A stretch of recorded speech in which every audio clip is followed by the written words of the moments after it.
Саламатсыздарбы урматтуу пенсионерлер, урматтуу төлөөчүлөр. Бүгүн сиздер менен биз Америка Кошмо Штатынын пенсиялык системасы жөнүндө сүйлөшүүнү туура көрүп атабыз. Анткени абдан өнүккөн мамлекет, экономикасы өскөн, пенсиялык саясат абдан алдыга кеткен. Баарыңыздарга эле кызык болуш керек. Чет өлкөнүн пенсионерлери канча пенсия алат, алардын алган пенсиясы чет өлкөнү, дүйнөнү кыдырганга, саякаттаганга, жомоктогудай жашаганга абдан бир мүмкүнчүлүк берет деген ойдо болушуңуздар мүмкүн да. Чын эле ошондой ошол жөнүндө бир аз ой жүгүртүп көрөлү. Негизинен Америка Кошмо Штаты пенсиялык системасы 1935 жылы негизделген да. Ошондон баштап Америка Кошмо Штаты өзүнүн пенсиялык системасын, пенсиялык саясатын жүргүзүп, камсыздандыруу төгүмдөрүн чогултуп, пенсионерлерге пенсия төлөп берип келүүдө да. 2022 жылы Америка Кошмо Штатында 188 миллион адам активдүү иштеген адамдар болгон да. Алар камсыздандыруу төгүмдөрүн төлөп келишкен да. Ал эми пенсионерлер болсо 2022 жылы 66 миллионго барабар болгон. Ошондо бир пенсионерге Америка Кошмо Штатында 2,8 адамга туура келген да. Бирок ошондой болсо деле бул жерде мындай көйгөй бар да. Өзү дүйнөлүк баягы изилдөөлөргө ылайык бир пенсионерди багыш үчүн 4 адам иштеш керек да. 4 адам иштеп, айлык алып, камсыздандыруу төгүмдөрүн төлөш керек. Америка Кошмо Штатында 2,8 адам болгондуктан бул жагында да проблема болушу мүмкүн да кийинчерээк. Азыр бүткүл дүйнөлүк мамлекеттерде, өңчө Европада демографиялык факторлордон улам төрөлгөн адамдардын санынын төмөндөшү, иштеген адамдардын санынын төмөндөшү, ошону менен баягы пенсионерлердин жаш курагынын жогорулашы менен пенсионерлердин саны жылдан жылга өсүп отуруп, иштеген адамдардын баягы пайыздык катнашы төмөндөп отуруп, пенсиялык бир көйгөйлөргө жаратышы мүмкүн да. Ошондуктан бул тарабында дагы Америкада дагы көйгөйлөр бар десек болчудай да. Негизинен Америкада кандай адам пенсионер боло алат? Пенсияга чыгууга кандай адамга укук берилет? Пенсиялык Америкада 10 жыл иштесе адам, минималдуу түрдө 10 жыл иштей турган болсо, ал адамдын пенсияга чыкканга укугу болот. Бизде Кыргызстанда пенсиялык курап, аял эркектерге жараша өзүнчө жаштар белгиленген да. Мисалы үчүн эркектер 63 жаштан пенсияга чыга турган болсо, аялдар 58 жаштан. Ал эми Кыргызстандын алыскы барууга кыйын болгон айылдарында эркектер 60 жаштан, аялдар 55 жаштан пенсияга чыгат. Ал эми бийик тоолуу райондогу айылдарда пенсионерлер 55 жаштан, эркектер 50 жаштан, аялдар пенсияга чыгууга укуктуу. Ал эми Америка Кошмо Штатында аял эркекте бөлүнбөйт экен да, аякта бир эле жаш коюлган, 67 жаш. Эгерде 67 жашка чыгып 10 жылдык эмгек стажың боло турган болсо, пенсияга чыга аласың да. Ошондой болсо дагы Америкада мисалы үчүн пенсияга чыгыш үчүн social security деп коет, ошону даярдаш керек. Анан 10 жыл араганда 40 кредит деп коет, 40 поинт иштеп табыш керек да. Ар бир жылы 4 поинт. Бул дегени өзүнүн белгиленген суммасы болот, ошону кирешени таап, ошонун негизинде камсыздандыруу төгүмдөрүнө төлөп турса, бир жылда 4 поинт, 10 жылда 40 поинт иштеп табат. Ошондой адамдар пенсияга чыкканга укук берилет. Ал үчүн камсыздандыруу төгүмдөрүн төлөп туруш керек. Америка Кошмо Штатында деле иш берүүчү, кызматкер деген түшүнүк бар да. Экөөнүн ар бири 6,2% камсыздандыруу төгүмдөрүнө акча каражаттарын төлөшөт. Ал эми жеке тарап боло турган болсо, эч кимге жалданбаган жеке тарап боло турган болсо, анда иш берүүчүнүн дагы, кызматкердин дагы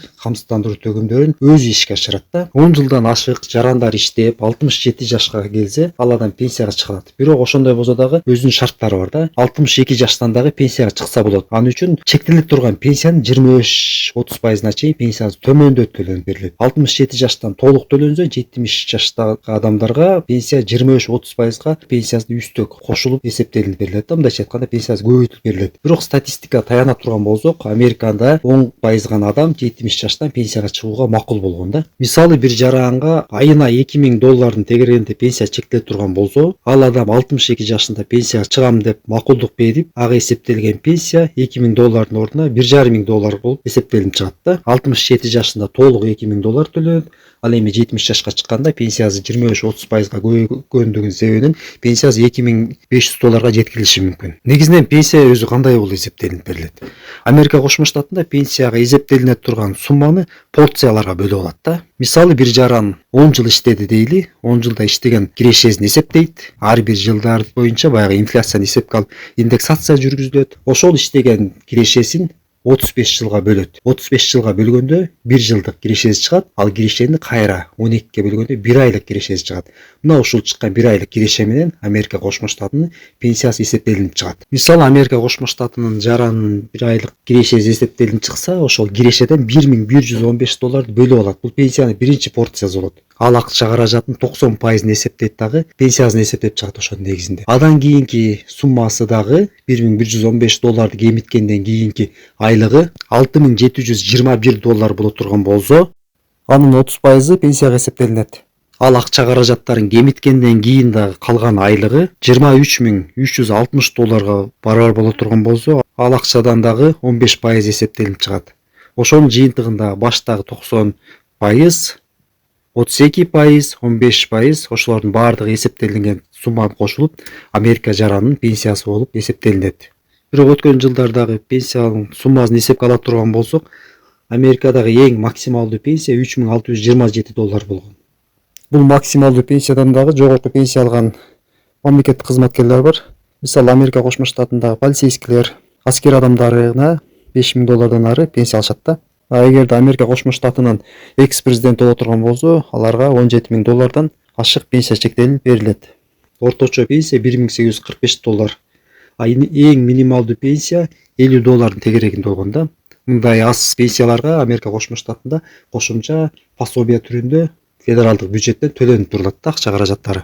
Бул акча каражаттарын Кыргызстанга салыштырсак, Кыргыздын сомун айландыра турган болсок, абдан мындай көп акчага айланышы мүмкүн да. Бирок Американын жашоо шартын эсепке алганда, пенсиялар мындайча айтканда Американын баягы жашоо деңгээлине салыштырганда абдан аз да. Аякта айлык акы жогору, бирок эң максималдуу 3,000 тегерегинде пенсия менен жашаш америкалык жарандар үчүн өтө кыйын. Ошон үчүн америкалык жарандардын абдан мындай сабаттуулугу жогору да пенсиялык саясат боюнчачы. Мамлекеттик пенсиялык системага дагы өздөрүнүн салымын кылгандан тышкары ар бир жаран иш берүүчү менен келишип алып, айлык акысынан топтолмо фондуна акча каражаттарын жумшап, канчалаган жылдар бою акчаларын инвестициялайт. Иш берүүчү менен ортодо келишим болот. Иш берүүчүнүн өзүнүн дагы сунушун айтып, жыйынтыгында 5%, айрым биремелерде 23%га чейин айлык акыдан кармалып, ошол акча каражаттардын баардыгы топтолмо фондуларга кетет.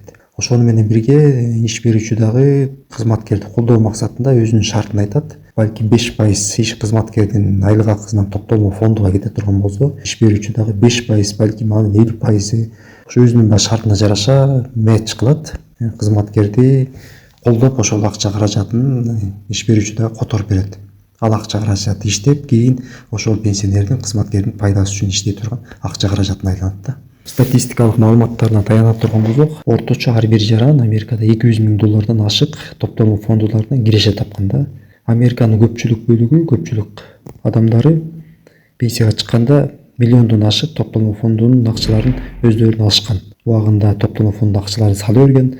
Ал топтолмо фондулар инвестициялык проектлерге, балык газдар рыногунда жумшалып, ошол жарандын пайдасы үчүн иштелип, качан ал адам пенсияга чыкканда ошончо акча каражатын алганда, башта айткандай жанагы дүйнөнү саякаттай турган, чумоктогудай жашай турган акча каражатын америкалыктар ушул жеке сектордон, жеке пенсиялык система акча каражаттарын таап, ушу менен пайда табышат да. Бирок ар бир америкалык жаран ошол акча каражаттарын пенсиялык куракка келгенде бир ала албайт экен да. Орточо эсеп менен жылына тапкан топтолмо фондунун акча каражатын 5%га чейин ала алат. Американын мыйзамдары ушундай түзүлгөн да, пенсиялык фондуга мисалы бир айда $6,000 таба турган болсо, анын бир $1,000 тегерегинде пенсиялык фондуга төлөй турган болсо, ошол акча каражаты кемитилет. Кемитилгенде $5,000 алат, ошо $5,000 салык алат да. Ал эми пенсияга чыгып, ошол пенсиялык кайтарым акчасын алар да, ошондон салык кармалат да.